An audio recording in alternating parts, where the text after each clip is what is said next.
Finally મિત્રો 150-200 વર્ષ જૂની જગ્યાએ આપણે આવી ગયા છીએ. તમે જોઈ શકો છો. તો અહીંથી નહીં આપણે તમને સ્ટાર્ટિંગથી બતાવીશું. તો ચાલો. તો કેમ છો મિત્રો, હું છું તમારો પ્રિય મિત્ર વિપુલ ભરવાડ વ્લોગ.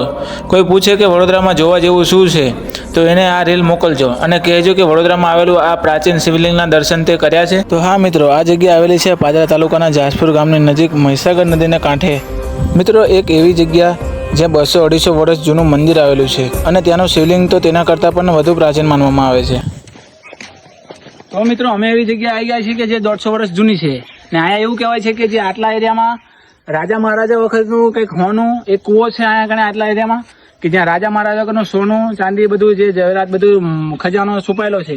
અત્યાર સુધી એવા ઘણા બધા કિસ્સા બની ગયા છે કે લોકો એને બહુ શોધવાનો ટ્રાય કરી છે પણ એ અત્યાર સુધી કોઈને મળ્યું નથી.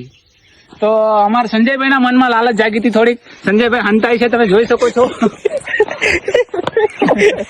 તો મિત્રો તમે આ દરવાજો અને એક આ મંદિર છે એના પરથી તમે જોઈ શકો છો કે આ કેટલા વર્ષ જૂનું હશે, જેના પર આ તમે જોવો છો લીલ પણ આવી ગઈ છે. જુઓ તમે.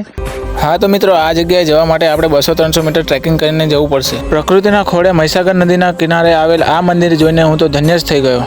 તો એમ કહેવામાં આવે છે કે આ મંદિરનું નિર્માણ રાજમહેલની સુરક્ષા અને શાંતિ માટે ઋષિમુનિઓ દ્વારા કરવામાં આવ્યું હતું.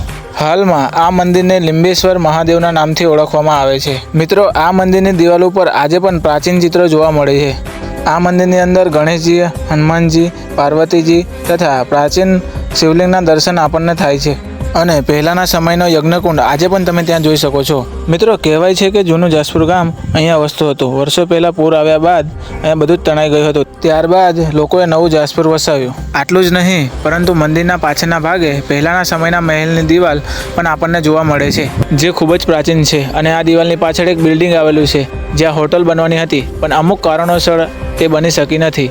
અને આ બિલ્ડિંગની ઉપરથી જે વ્યૂ હતો તેને તો શું વાત કરું, તમે જાતે જ જોઈ લો.